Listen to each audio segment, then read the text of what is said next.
Radio उड़ान के updates लेने के लिए इस चैनल को सब्सक्राइब कीजिए और इस वीडियो को ज्यादा से ज्यादा लाइक कीजिए और शेयर कीजिए। For more info log on to www.radioudan.com। Hello, मैं हूँ दानिश महाजन। Hi, I am Divya Sharma. Hello, this is Minal Singhi. Hi, this is RJ Naresh. नमस्कार, मैं हूँ पुनीत सोनी। हम आ रहे हैं गुड़गांव में रेडियो उड़ान कन्वेंशन और उड़ान आइडल के ग्रैंड फिनाले के लिए हमें रहेगा आपका इंतजार। और आज ही रजिस्टर करें www.radioudan.com पर और याद रहे रजिस्ट्रेशन की आखिरी तारीख 31 जनवरी 2024 है। जी हाँ दोस्तों, नमस्कार, आदाब, सत श्री अकाल। मैं दानिश महाजन। प्रोग्राम बदलता दौर में आपका बहुत बहुत स्वागत है। बदलता दौर में आज हम आपको एक बेहद खास पर्सनैलिटी से मिलाने जा रहे हैं। उनकी लाइफ जर्नी के बारे में बात करेंगे, उनके चैलेंजेस के बारे में बात करेंगे और कैसे वो इस मुकाम तक पहुंचे, क्या स्ट्रेटजी उन्होंने अपनाई, उसके बारे में हम बात करेंगे।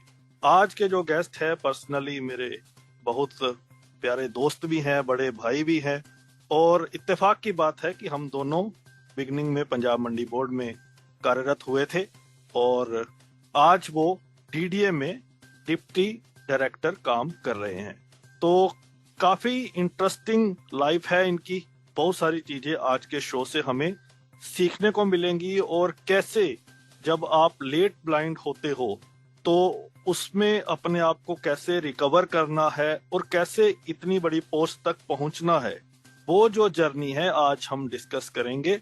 तो बहुत सारी खास बातें हैं जो आपको शो के दौरान सुनने को मिलेंगी, तो आपको हमारे साथ बने रहना है।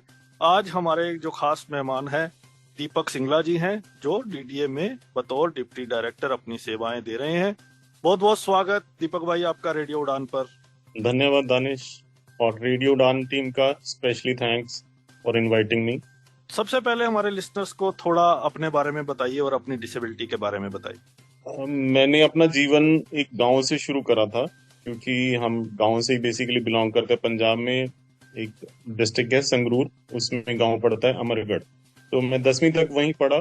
मेरे पेरेंट्स दोनों टीचिंग डिपार्टमेंट में थे, तो उनकी ट्रांसफर हुई और मैं बाय चांस 11th में हुआ था 93 में। तो हम नाबा एक डिस्ट्रिक्ट पटियाला में पड़ता है सिटी, उसमें हमने शिफ्ट करा और मेरी 11th और 12th वहीं से हुई। उसके बाद फिर मैंने इंजीनियरिंग करने के लिए Guru Nanak Dev engineering college join करा। वहाँ पे मैं 4 साल रहा और इंजीनियरिंग कंप्लीट हुई। उसके बाद 1 साल ड्रॉप करा। फिर मैंने एमबीए की स्टडी शुरू करी। मंडी गोविंदगढ़ में एक इंस्टीट्यूट है, देश भगत इंस्टीट्यूट, आजकल उसका नाम देश भगत यूनिवर्सिटी है। तो वहां से मैंने एमबीए करी मार्केटिंग में। और एमबीए का जैसे मार्केटिंग का लास्ट ईयर था, तभी मुझे अपनी डिसेबिलिटी का थोड़ा थोड़ा आभास होने लगा था कि कुछ प्रॉब्लम है आईज में।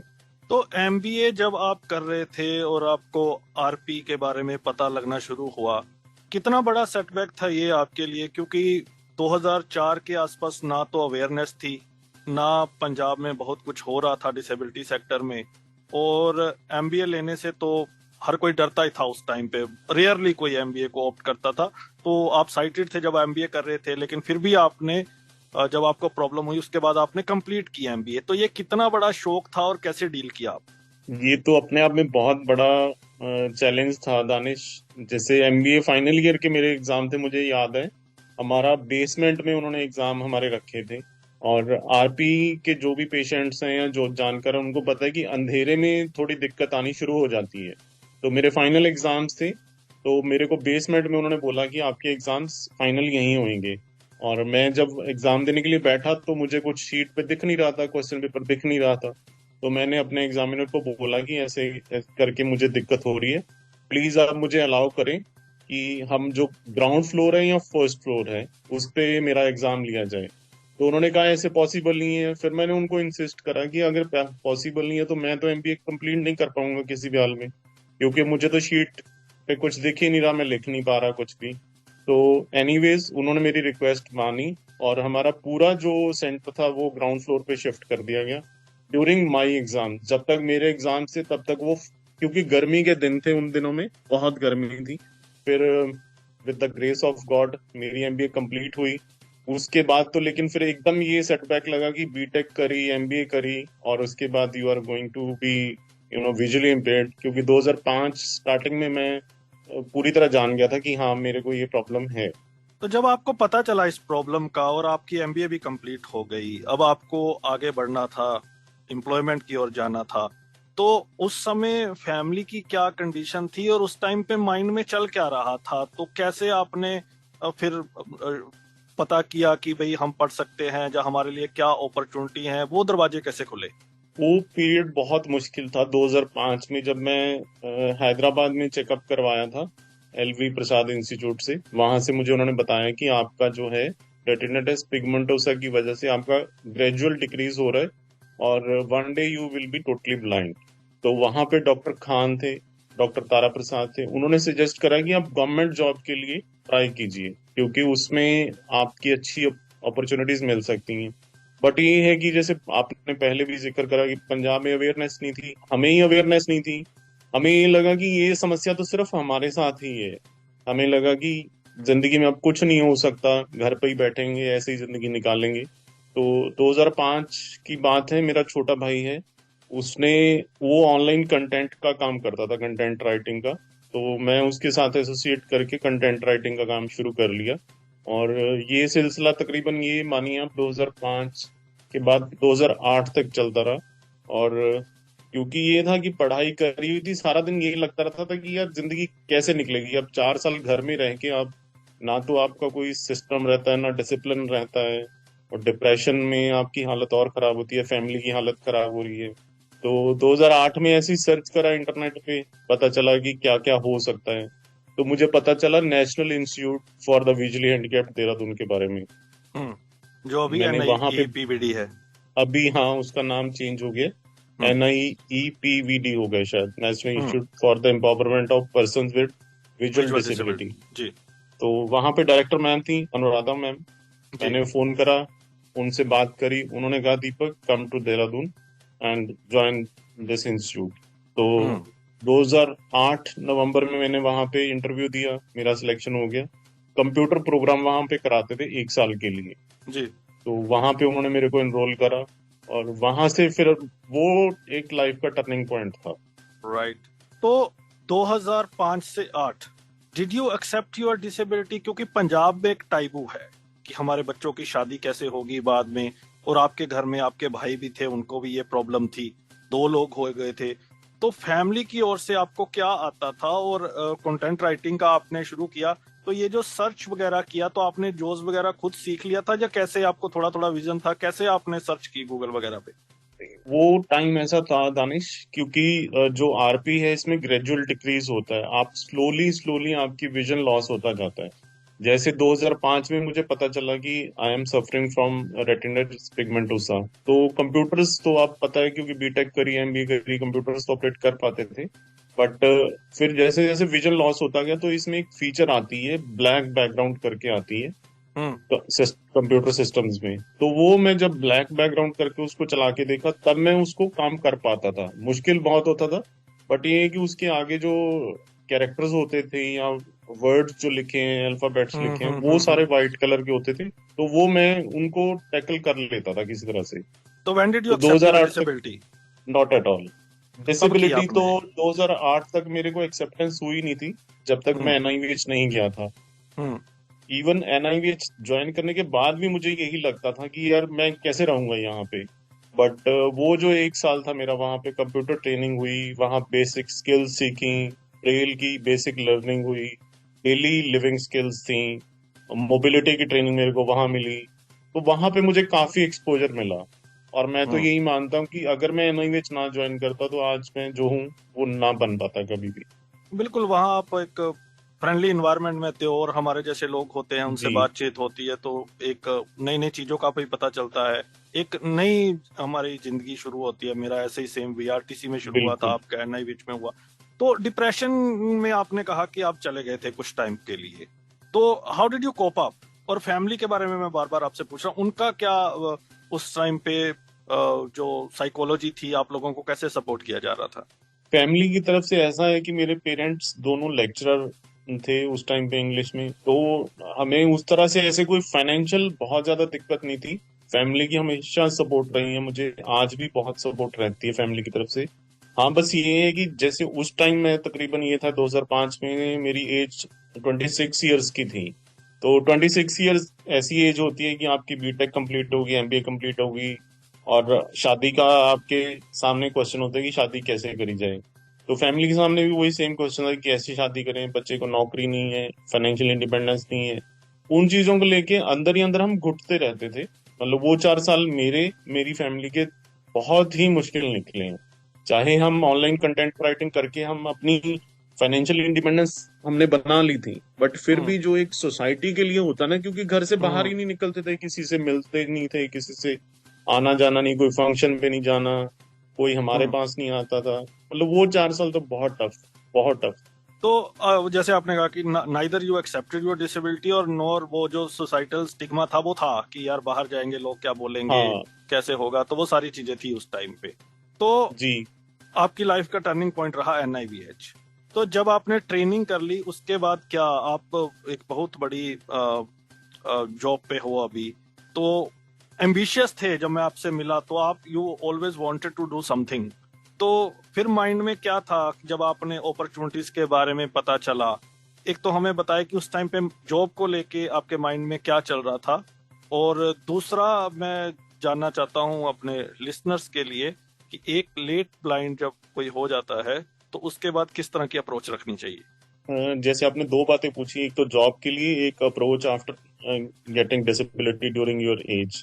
तो सबसे पहले जॉब का है। जैसे 2008 में मैंने ज्वाइन कर लिया था NIVH, और 2009 एंड तक मैं वहां पे रहा हूँ as a student, as a trainee.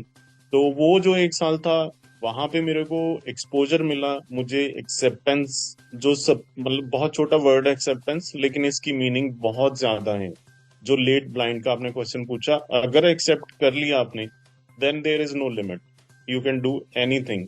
क्योंकि मेरे को वहां पे ऐसे ऐसे लोग मिले। एक श्री गोपाल कृष्ण जी हैं, गोपाल कृष्ण कुछ करके उनका नाम था।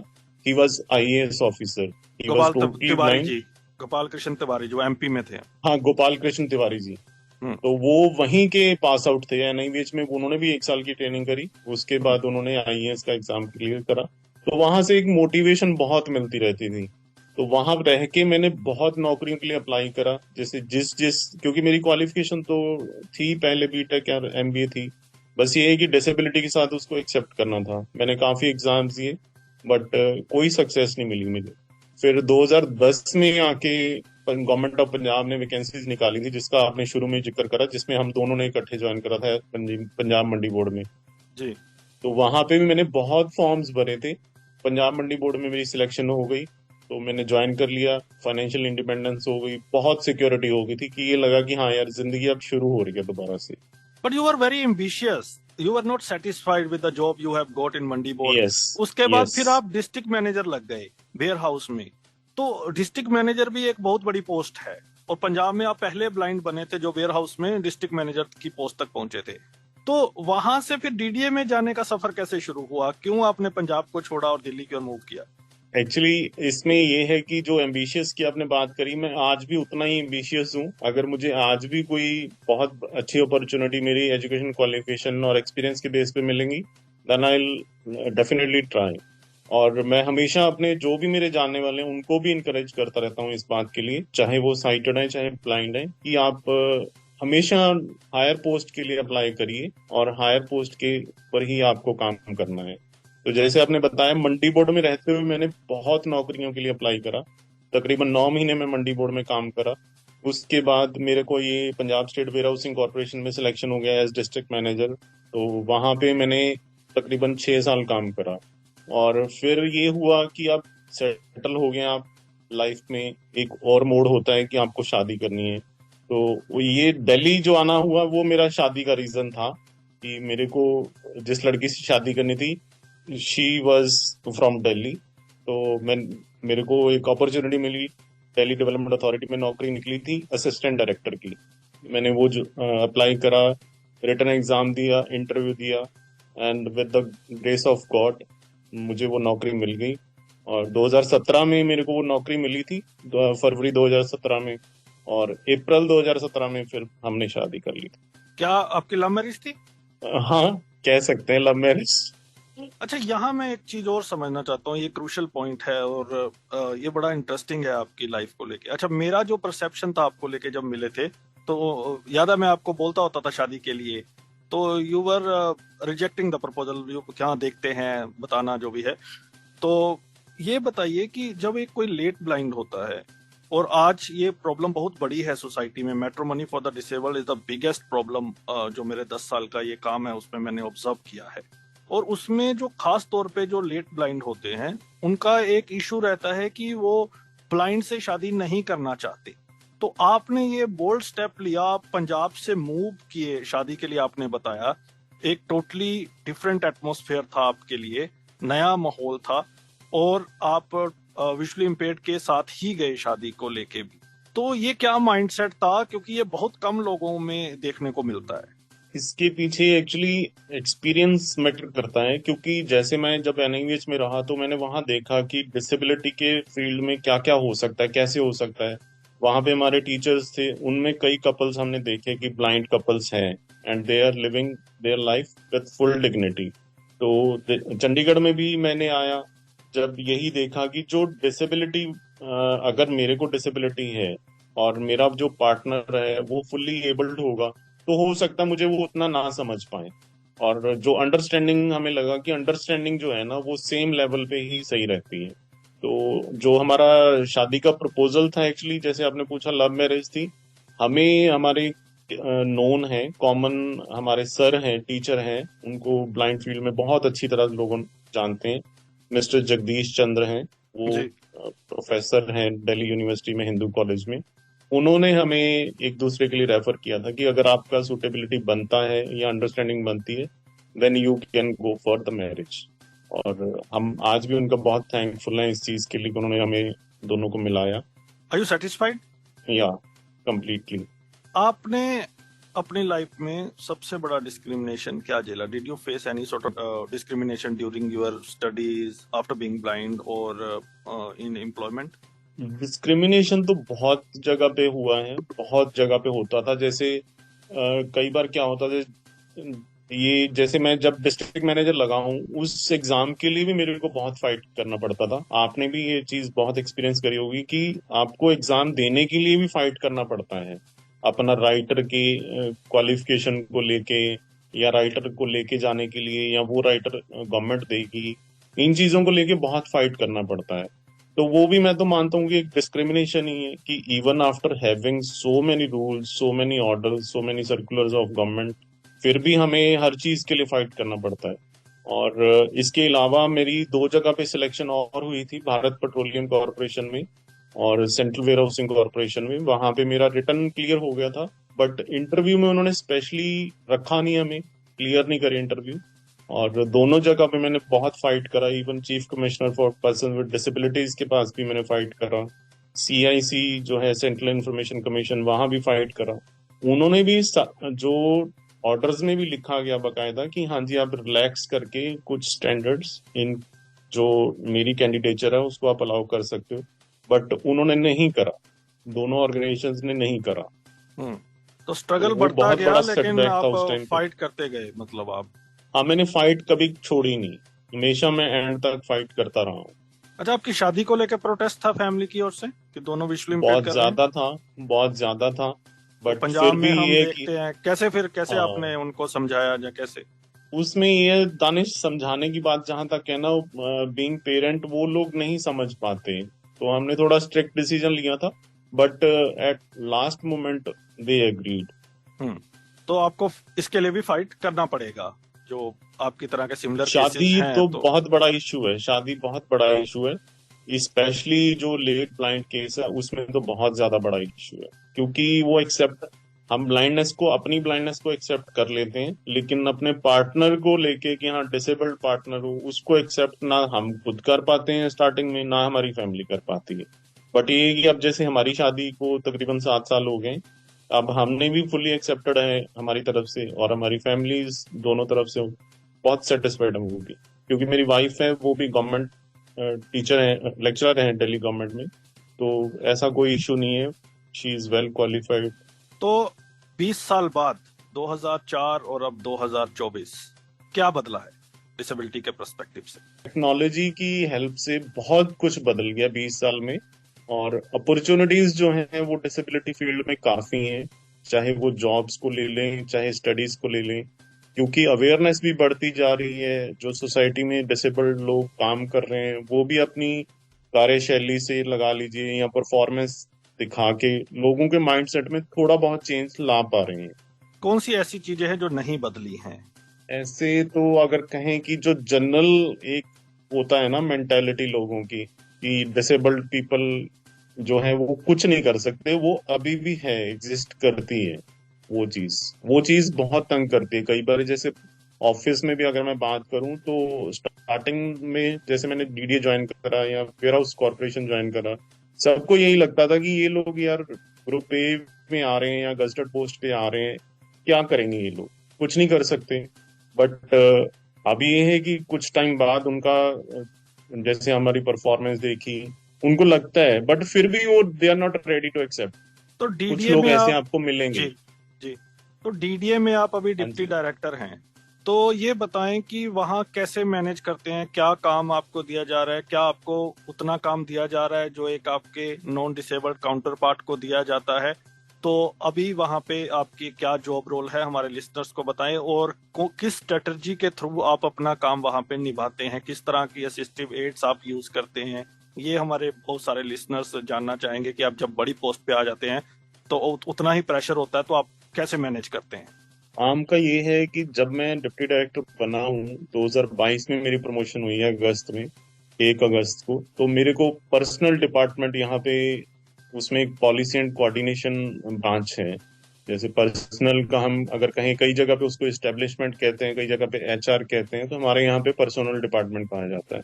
उसमें पॉलिसी एंड कोऑर्डिनेशन ब्रांच है जो एम्प्लॉयज के रिगार्डिंग कोई भी पॉलिसीज बनाते हैं, वो ब्रांच है। या इलेक्शन का जितना भी काम होता है, जनरल इलेक्शन हो, स्टेट इलेक्शन हो, एमसीडी के इलेक्शन हो, वो सारा हम करते हैं। उसके अलावा मिनिस्ट्रीज को जितनी भी रिपोर्टिंग होती है regarding employees from DDA to the ministry, वो हमारी ब्रांच के थ्रू होती है। और भी बहुत ऐसे काम हैं जो कोऑर्डिनेशन ब्रांच करती है। और उसके बाद फिर जैसे मेरी परफॉर्मेंस देखी मेरी हायर मैनेजमेंट ने, उन्होंने मेरे को 3 ब्रांचेस का कार्यभार और दिया हुआ है। उसमें जैसे पर्सनल का इंफॉर्मेशन मैनेजमेंट सिस्टम है, रिजर्वेशन सेल है, एक हमारे यहाँ टेलीफोन सेल है। तो मैं अभी 4 ब्रांचेस देख रहा हूँ पर्सनल ब्रांच में। और जो असिस्टिव डिवाइसेस की बात करी तो लैपटॉप है, कंप्यूटर है, उसमें जॉज के थ्रू मैं यूज करता हूँ।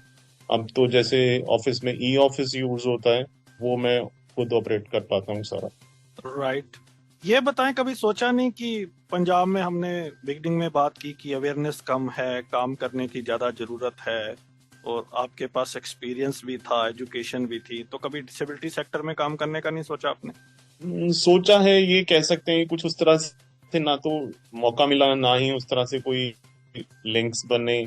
बस ये है कि कोई पर्सनल लेवल पे जो हेल्प किसी की हो सकती है, अगर कोई गाइडेंस चाहिए किसी को या कुछ इंफॉर्मेशन चाहिए, वो थ्रू फोन या थ्रू ईमेल किसी के टच में होते हैं, वो कर देते हैं। अदरवाइज किसी ऑर्गेनाइजेशन या एस्टेब्लिशमेंट के साथ नहीं एसोसिएटेड है ऐसे। आगे जाके कोई प्लान? अभी ऐसे कोई प्लान नहीं है, बट हाँ अगर कोई मौका मिलेगा then we will definitely do. आपकी हॉबीज क्या है? हॉबीज तो पता है दानिश, चेंज होती जाती है ना। अब म्यूजिक मेरे को बहुत अच्छा लगता है, गाने सुनने अच्छा लगते हैं। मूवीज, आजकल तो सीरीज का जमाना है, नया जमाना आ गया, तो हम सीरीज पे भी स्विच ओवर कर लिए, सीरीज देखनी अच्छी लगती हैं। ट्रैवलिंग भी मेरे को बहुत अच्छी लगती है, घूमना फिरना मेरे को बहुत अच्छा लगता है। व्हाट इज तो यही कह सकते हैं हॉबीज वन में। Most happiest moment of your life? ऐसे डिफाइन करना बड़ा मुश्किल है, बट हाँ जब मैं डिस्ट्रिक्ट मैनेजर सिलेक्ट हुआ था Punjab, most happiest moments of my life, क्योंकि तब मुझे ये लगता था कि यार yes, now I have achieved something that is you know at par with my education qualification and what I was expecting to be. तो वो एक मोमेंट ऐसा था जब मेरे को ऑफर अपॉइंटमेंट मिला, तभी मेरी आंखें बिल्कुल भर गई थी कि जैसे होता ना कि वो आप समा नहीं पा रहा, वो खुशी जो होती है। What is one of the most heart breaking moment of your life? वो तो वही कह सकते हैं कि जब मेरा मेडिकल चेकअप हुआ और मुझे पता चला कि yes now you are going to be visually disabled, वो मोमेंट बहुत डिस्टर्बिंग था। मैथ साइंस अभी भी एक टाइबू है, हालांकि अब इस पे काम होना शुरू हुआ है 3-4 सालों में काफी। आपने एमबीए की है, लेकिन आपने एमबीए तब की है जब आप साइटेड थे, और अब लगभग 20 साल हो गए हैं आपको इस फील्ड में पढ़ते भी, एक्सपीरियंस करते भी, और अपनी जॉब्स चेंज करते हुए, आगे बढ़ते हुए भी। क्या आपको लगता है मैथ साइंस ब्लाइंड के लिए बहुत ही इम्पोर्टेंट है, और क्या हम उसे कर सकते हैं? हाँ देखो, जहां तक इम्पोर्टेंस की बात है, अगर हमें कॉम्पिटिशन्स compete करने हैं तो हमें मैथ्स तो जरूर करना पड़ेगा, क्योंकि हर एक एग्जाम में मैथ्स का एक अलग से पोर्शन होता है और मैथ्स सबसे ज्यादा स्कोरिंग सब्जेक्ट माना जाता है। और मुझे ये लगता है कि कुछ टॉपिक्स ऐसे हैं मैथ्स के, जनरल जैसे अलजेब्रा है, अगर हम उसकी बात करें तो वो करा जा सकता है। मेहनत है लेकिन वो स्कोरिंग बहुत है, तो उसके लिए मेरिट बनाने के लिए आपके लिए वो बहुत बेनिफिशियल हो सकता है। मैं यही कहूंगा, जो भी बच्चे अगर हमारा कोई प्रोग्राम सुन रहे हैं, ऐसा जो भी आगे कुछ करना चाहते हैं, तो maths one of the most scoring subject है, उस पर जरूर ध्यान देना चाहिए। साइंस का ठीक है, इतना बहुत ज्यादा कॉम्पिटिशन्स में रोल नहीं रहता शायद, जैसे बैंक्स के एग्जाम्स हैं या टीचिंग में है, बट हाँ जनरल अवेयरनेस में उसके क्वेश्चंस आते हैं, जनरल नॉलेज में आते हैं। बट मैथ्स तो मैं कहूंगा कि उसमें तो आपको बहुत काम करना पड़ेगा, बहुत मेहनत करनी पड़ेगी। राइट। दीपक भाई, हाल ही में आपको एक अवार्ड भी दिया गया है, ये अपने आप में बड़ी अचीवमेंट है। आपको डीडीए के फाउंडेशन डे पे एक्सीलेंस अवार्ड कह लें या बेस्ट एम्प्लॉय अवार्ड मिला है, तो कितना जॉय लाता है ये लाइफ में? ये तो मेरे लिए, अपने लिए भी और मेरे अगर फैमिली के लिए या मेरे सर्कल के लिए, किसी के लिए भी बहुत बड़ी अचीवमेंट मैं मानूंगा कि डीडीए एक बहुत बड़ा ऑर्गेनाइजेशन है और फर्स्ट टाइम हमारे ऑर्गेनाइजेशन ने फाउंडेशन डे सेलिब्रेट करा था। 67th फाउंडेशन डे था हालांकि, but it was the first time कि हमारी तरफ से कोई सेलिब्रेशन हुआ था, और उसमें मुझे एक्सीलेंस अवार्ड दिया गया। ऑनरेबल मिनिस्टर हैं हमारे श्री हरदीप सिंह पुरी जी, और lieutenant governor Delhi Shri VK Saxena ji, उनकी तरफ से मुझे ये अवार्ड मिला। मेरे लिए तो बहुत बड़ी अचीवमेंट थी सच में, मतलब it was very remarkable and I felt very proud and honoured. बिल्कुल, ये हम जब किसी भी हमारी कम्युनिटी में एक बड़ा अवार्ड किसी को मिलता तो वो पूरी कम्युनिटी का अवार्ड हो जाता है, क्योंकि वो जो अवार्ड है, वो जो मूवमेंट है, वो काफी लोगों का नजरिया बदलने के काम करता है कि हाँ, हम भी इस पोस्ट पे as competent as others are, तो उनके बराबर हम अपना काम करते हैं, और रिकॉग्निशन ऐसे तो मिलती नहीं है, बहुत हार्ड वर्क के बाद मिलती है। तो ये बहुत प्राउड की मोमेंट हम सबके लिए हो जाती है। तो आपको बहुत बहुत मुबारकबाद। थैंक यू, धन्यवाद जी। कुछ ऐसा दीपक भाई जो मैंने नहीं पूछा और आप लिसनर्स के साथ शेयर करना चाहें उससे पहले कि मैं अपना रैपिड फायर शुरू करूं? नहीं, इसमें बस यही है, 2-3 बातें शायद आपने पूछी हैं, शायद मैं जवाब नहीं दे पाया उन चीजों का, बट ये है कि जो बच्चे या थोड़े जो बड़ी उम्र में भी हैं, जो अभी एग्जाम्स की तैयारी कर रहे हैं या पढ़ रहे हैं, तो मेरा उनको यही कहना है कि अपने आप को बोल्ड बनाएं, कॉन्फिडेंस बिल्डअप करें। पढ़ाई एक ऐसी चीज है, जो स्टडीज है हमारी, हमें बहुत कुछ, बहुत मतलब सब कुछ करवा सकते हैं, हम जिंदगी में सब कुछ अचीव कर सकते हैं। क्योंकि मेरे सर्कल में या मेरे नोन काफी लोग हैं जो बहुत हायर पोस्ट पे हैं आज, गवर्नमेंट में भी, इवन प्राइवेट सेक्टर में भी। तो ऐसा नहीं है कि अपॉर्चुनिटीज नहीं है, अपॉर्चुनिटीज हैं, बस हमें अपॉर्चुनिटीज, राइट अपॉर्चुनिटी को राइट टाइम पे क्लिक करना है, यही मैं कहना चाहता हूँ। क्योंकि मैं देखता हूँ बच्चों में आजकल कई बार डिसर्टन हो जाते हैं, जैसे हम लोग भी उस टाइम हो जाते थे कि डिसर्टन की जॉब नहीं मिलेगी, कैसे होगा कैसे नहीं होगा। बट ये है कि अपॉर्चुनिटीज बहुत हैं, आप अपॉर्चुनिटीज को अवेल करिए और आगे बढ़े, स्किल सेट हासिल करें, और नई नई इनोवेशंस पे ध्यान रखें, और कॉन्फिडेंस लेवल अपना बरकरार रखें। दीपक भाई, अब हम इस मोमेंट पे हैं, आजकल हमने टेक्नोलॉजी की हेल्प से आप बहुत कुछ कर सकते हो। राइट, तो एक रैपिड फायर खेले आपके साथ छोटा सा? हाँ जी, जरूर। और मैं लिसनर्स को ये भी बता दूं कि हम बहुत जल्द एक नया शो ला रहे हैं, रब ने बना दी जोड़ी, या पर्पल कपल्स, जो भी उसका नाम होगा, तो जल्द ही रेडियो पे आएंगे। उसमें भी फिर हम दीपक भाई को इनके पार्टनर के साथ आपके साथ रूबरू करवाएंगे। बहरहाल दीपक भाई से थोड़ा रैपिड फायर खेलते हैं, जानते हैं क्रूशियल सब्जेक्ट्स पर इनका क्या कहना है। दीपक भाई, पहला सवाल, district manager in warehouse या डिप्टी डायरेक्टर डीडीए? इसमें मतलब क्या जानना चाहते हो? आपकी बेटर कौन सा है या बेस्ट कौन हाँ, सा है? ऑब्वियसली आपको आपके दिल के करीब क्या है, सबसे ज्यादा अम्यूजमेंट कहाँ मिली आपको? ये तो डिफाइन करना मुश्किल है, क्योंकि वो तभी तो मेरी रैपिड लाइफ फायर का है। बहुत बड़ा अचीवमेंट था, district but you need manager. To pick one. But हाँ, डिप्टी डायरेक्टर भी इटसेल्फ बहुत बड़ी बात है। तो आप किसके साथ जाएंगे? Deputy director DDA. पंजाब और दिल्ली? आप तो दिल्ली कह सकते हैं, सब कुछ यही है। लव मैरिज और अरेंज मैरिज? मुझे लगता है डिसेबिलिटी फील्ड में अगर लव मैरिज हो जाए तो that is best. Blind partner और non disabled? Blind. Inclusive education और special education? Inclusive. If you get an opportunity to serve the following department out of these, what would you pick and why? Ministry of Social Justice and Empowerment or Minister of HRD? ऐसे कुछ सोचा नहीं। हाँ, HRD में जा सकते हैं, क्योंकि उसमें मुझे मौका मिलेगा काफी कुछ करने का। जो ह्यूमन रिसोर्स डेवलपमेंट मिनिस्ट्री है, उसमें आपके पास काफी अपॉर्चुनिटीज होंगी कि आप जो जॉब्स निकलती हैं या जॉब्स निकलने के बाद जो डिसेबल्ड फील्ड में से इनटेक है, उसको आप इम्प्रूव कर सकते हो। तो मैं उसमें काम करना ज्यादा अच्छे से पसंद करूंगा। पंजाब की एनजीओ वाइब्रेंट है या दिल्ली की?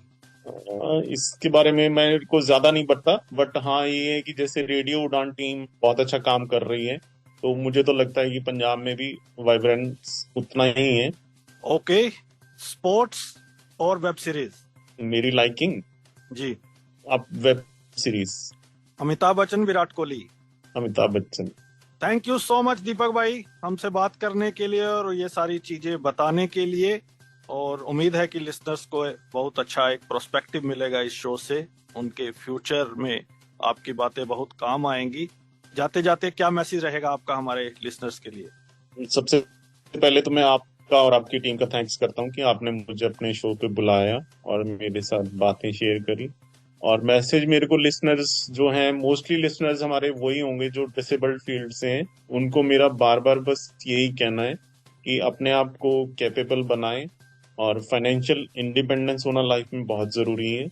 स्टडीज अच्छे से करें, अच्छी नौकरी लें, और कभी ये मत, कई लोगों का मेरे सर्कल में मैंने देखा है कि जैसे वो क्लरिकल में उन्होंने ज्वाइन कर लिया या किसी और पोस्ट पे ज्वाइन कर लिया, उनको लगता है बस हम इसी के लिए ही बने, आगे हमको नहीं बढ़ना। तो मैं ये हमेशा कहता हूँ सबको कि आगे बढ़ना चाहिए और प्रमोशंस अपनी लाइफ में जरूर लेनी चाहिए। तो दीपक भाई, अगर किसी ने आपसे बात करनी हो तो कैसे आपके साथ जुड़ सकता है?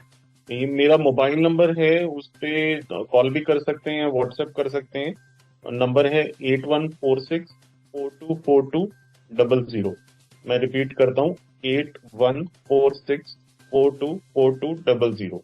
इस पे मुझे कॉल कर लें, व्हाट्सएप कर लें, तो I am always available. Great. तो आज हमने आपकी मुलाकात कराई deputy director DDA Deepak Singla जी से। बहुत सारी इंसाइट्स उन्होंने शेयर की। अगले सप्ताह फिर होगी मुलाकात, मिलवाएंगे किसी और पर्सनैलिटी को, करेंगे किसी और मुद्दे पर चर्चा। मुझे दीजिए इजाजत, मिलूंगा अगले सप्ताह। सुनते रहिए रेडियो उड़ान, फ्लाइट ऑफ लाइफ। ज्यादा से ज्यादा इस शो को शेयर करें और ये पार्ट ऑफ उड़ान फैमिली। और हमारी कन्वेंशन हो रही है 9-10 मार्च को गुड़गांव में, होटल सकूरा में, तो उसका पार्ट बनना मत भूलिए। अपने फेवरेट आरजे से मिलिए। अगले सप्ताह फिर होगी मुलाकात। नमस्कार, bye bye. Thank you so much Deepak भाई। Thank you Danish, thank you. Radio Udaan आप सभी का दिल खोलकर स्वागत करता है 9 व 10 मार्च को। कहाँ? रेडियो उड़ान कन्वेंशन और उड़ान आइडल के ग्रैंड फिनाले में। आइए जानते हैं कि इस बार रेडियो उड़ान क्या खास लेकर आया है आप सभी के लिए। On day 1, experience the power of disability dialogues, engaging play on disability, thrilling game shows, networking sessions, and captivating cultural performances. On day 2, the epic Udan Idol Grand Finale. तो आज ही रजिस्टर करें www.radioudan.com पर। इंतजार किस बात का? आइए मिलते हैं 9 व 10 मार्च को होटल सकूरा, गुरुग्राम, हरियाणा।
अरे जाती है तो जाने भाई, सुबह सुबह क्या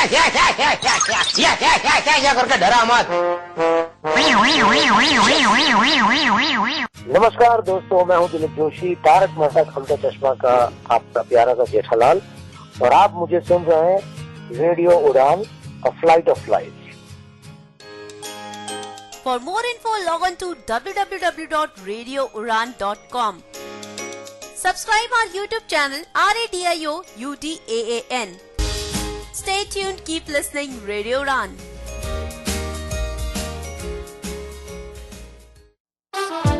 मैं हूं शंकर महादेवन और आप सुन रहे हैं रेडियो उड़ान, इफ लाइट ऑफ लाइफ